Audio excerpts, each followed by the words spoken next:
Welcome to This Explainer. Today, we're diving straight into some of the most urgent, interconnected data we have right now regarding the health and well-being of children and adolescents in 2026.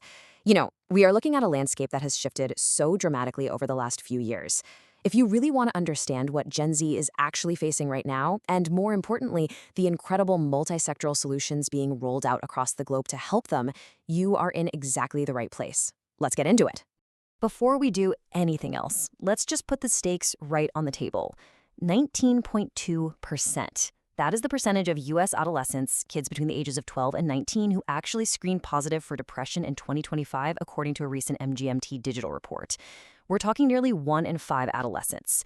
And according to the National Center for Health Statistics, it's the highest level they have ever recorded.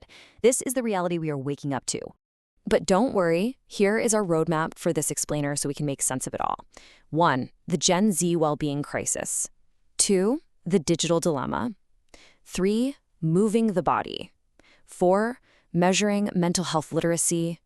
5. The roadmap to recovery. And 6. Action steps for all. Okay, let's dive into section 1. The Gen Z well-being crisis, understanding the state. Now, you might be thinking this is just a localized issue, right? Well, UNICEF data paints a very different picture. 1 in 4 children across Europe and Central Asia are currently navigating mental health concerns.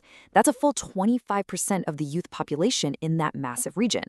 It really tells us that despite high standards of living and wealth in many of these nations, we're facing a truly global crisis. Children everywhere are struggling to thrive. And when we zoom in on the day-to-day emotional toll using the CDC's Youth Risk Behavior Survey, it's pretty heartbreaking.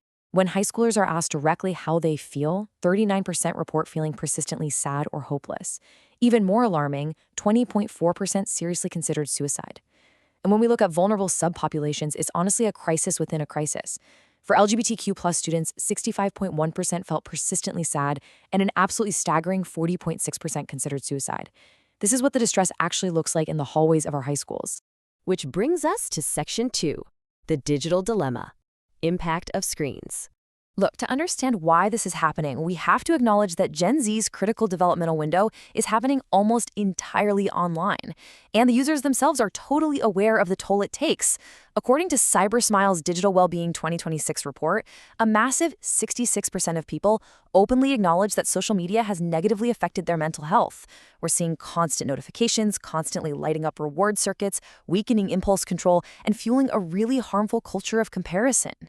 But the anxiety is evolving so rapidly, it's not just about comparing yourself to an influencer's highlight reel anymore. Just look at the rising concerns specifically around artificial intelligence.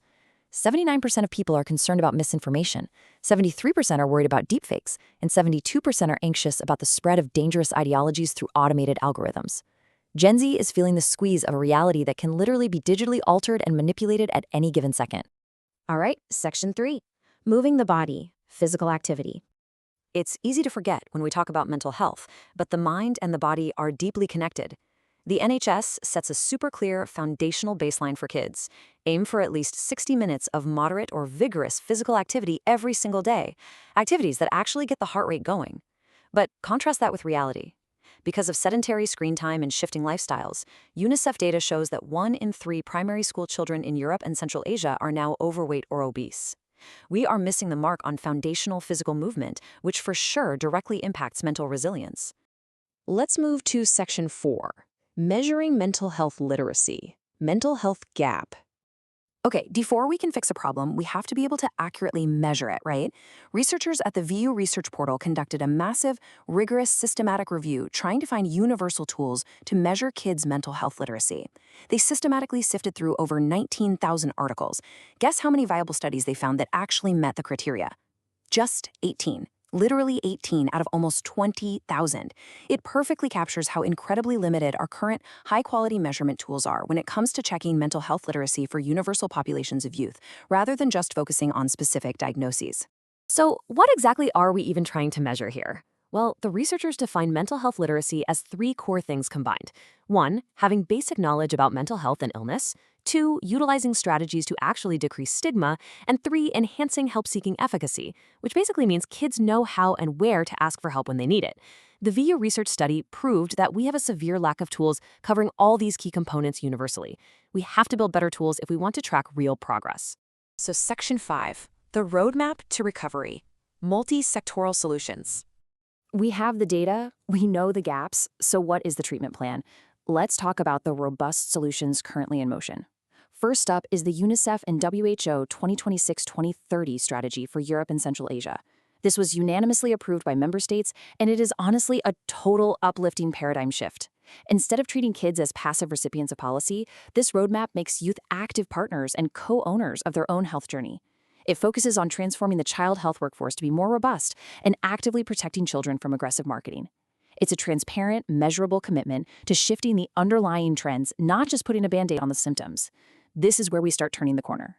Meanwhile, over in the US, we are seeing massive momentum with the CCBHC model. That stands for Certified Community Behavioral Health Clinic. This is a model that guarantees walk-in access, 24/7 crisis lines, and care regardless of a patient's ability to pay. It entirely removes the friction from getting help. And the data from MGMT Digital shows it is working beautifully. Early adopters of this model are seeing a staggering 23% drop in youth psychiatric hospitalizations within just 2 years of launching. We also have a vital safety net in the 988 Lifeline. This 3-digit emergency code allows teens to text or call and get connected to a trained counselor in under a minute. It's fast, it's accessible on the devices teens are already holding, and it meets them exactly where they are. In fact, 1/3 of the millions of contacts this Lifeline receives come from individuals under the age of 25. It is quite literally the difference between silent despair and timely, life-saving intervention. Finally, Section 6. Action steps for all. What you can do. Data and high-level policies are fascinating, but what does this mean for you? Let's talk about what we can do right now in our own homes. MGMT Digital laid out a super practical family action plan. 1. Keep conversations open and curious.